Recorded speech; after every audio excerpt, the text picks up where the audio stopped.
عشاق السينما ومتابعينا الكرام، اهلا بيكم حلقه جديده من حواديت عاشق السينما.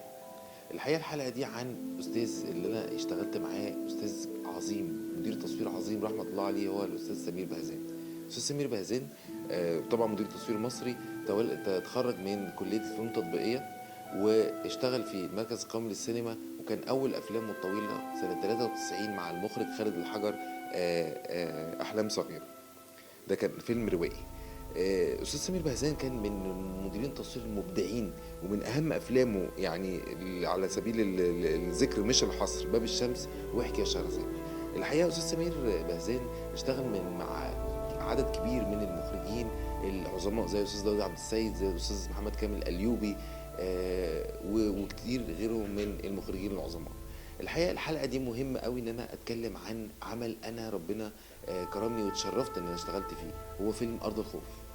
فيلم ارض الخوف كان علامه مميزه في علامات السينما المصريه، علامه بمعنى انه كل يعني كادر، وحتى المزيكا، حتى الديكور، كل عنصر احنا كان كل واحد فينا بيشتغل بروحه، بباشن، حب ان انت جاي تاني يوم اللوكيشن هتشوف استاذ داوود.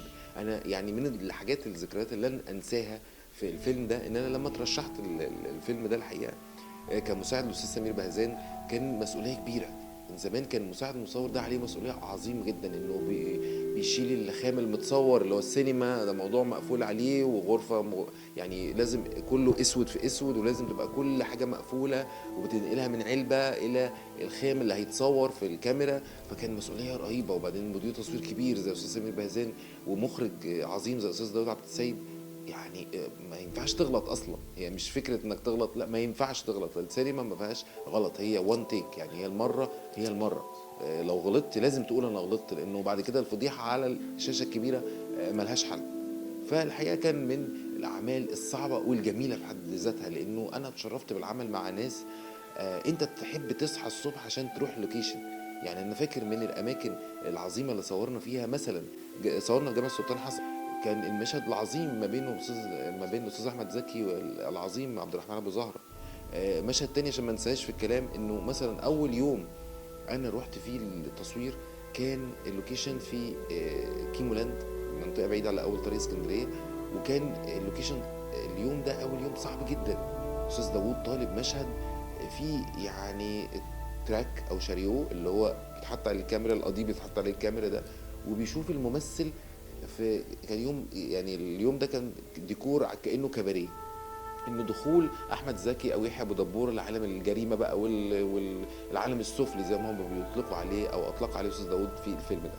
فالحقيقه اليوم ده كان فيه 36 فوكس، انا بقيس ما بين الممثل والكاميرا بالمتر. زمان ما كانش فيه بقى ان تقدر تقيس او اوتو فوكس او الكلام ده، لا، كنا في لازم متر معانا وبنقيس شوط حته حته، كل حته في المشهد الكاميرا تتحرك من هنا لهنا، من هنا لهنا، الممثل هيكون هنا، فانت لازم تبقى بتقيس وعندك قياسات مظبوطه جدا، لان انت كل حاجه مدير تصوير شايف، الوحيد اللي شايف الصوره الكامله، زي الله يرحمه يوسف شاهين قالها، انه مدير التصوير هو ملك الصوره ساعتها، لانه هو الوحيد اللي بيبقى شايف الصوره النهائيه اللي بيطلع له. عشان كده كان بيثق فيه مديرين التصوير زي عبد العزيز فهمي وزي الناس اللي كانوا بيفهموا دماغه ويفهموا عقله.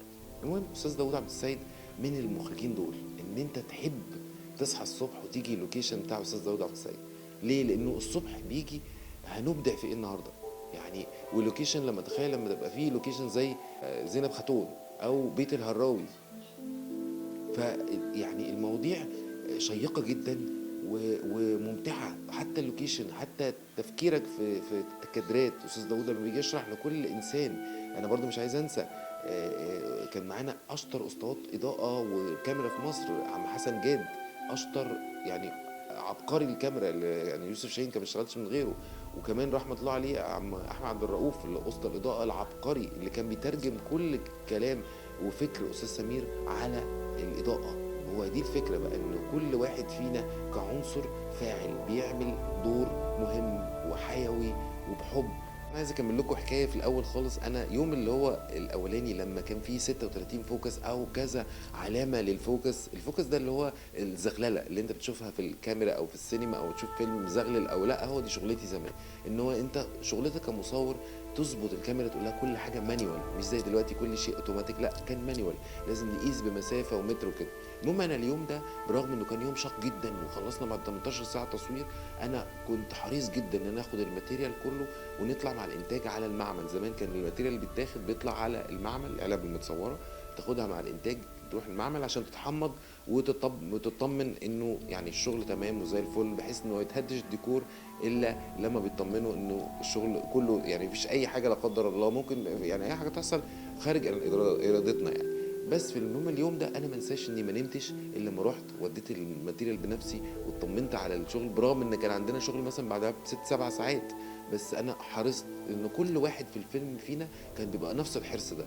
يعني انا حتى مش ناسي ان الناس في المعمل بقوا بيساعدوني جدا وبيطمنوا عليا ويطمنوا ان الفيلم كويس، ويطمنوني ان انت عملت شغلك واللي يعني انت برافو عليك، عملت اللي عليك يا حازم، ما تقلقش، روح نام بقى عشان تلحق تروح تاني يوم وتشتغل وتبقى فايق ومركز، لان الفوكس والسينما والتشارجنج والقصه دي كلها كانت بتاخد مننا مجهود كبير. الحقيقه ارض الخوف مش هيكفيه حلقه واحده، فانا استاذنكم ان شاء الله في الحلقه الجايه اكمل لكم باقي حواديت عن فيلم ارض الخوف والاستاذ الكبير سمير بهزاد. استنونا في الحلقه الجايه.